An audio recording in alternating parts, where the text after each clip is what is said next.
start off your warm-up with the dead bug exercise. You're going to lay down on your back. You'll have your knees bent and hands up over your chest, and you feel like you're pressing your hands toward your knees and vice versa. You'll take one arm and the opposite leg, move it away from the middle and bring it in, and then repeat on the opposite side for all of your repetitions on each side.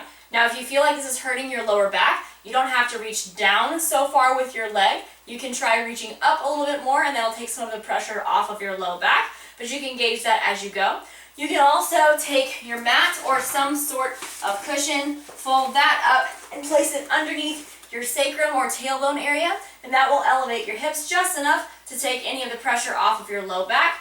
As you get better at this, you can try to straighten the legs a little bit more and go through the same exercise, and that'll add a little extra stretch to the hamstrings.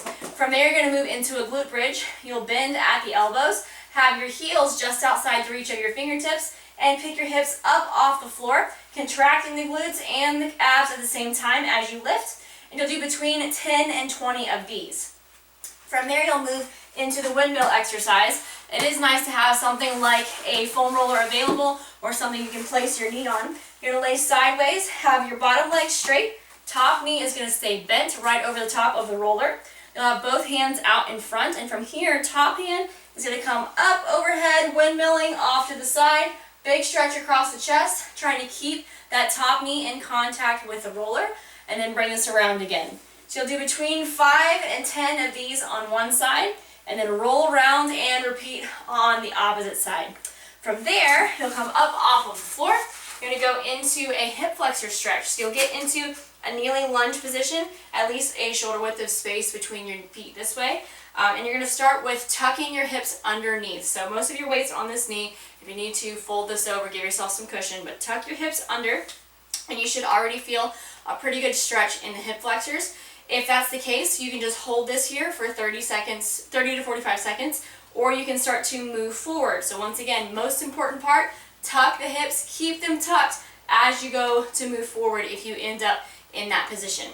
From there, you can move into an ankle stretch. So you'll repeat on both sides, and then pull your foot in. You can drop down into an ankle stretch, just placing your elbow on the top of your thigh. That way your knee falls forward. Keep that foot in contact with the floor, and allow the back of that Achilles to stretch out. I would hold this for at least 45 seconds, not jerking around, not bouncing, just holding, and then repeat on the opposite side.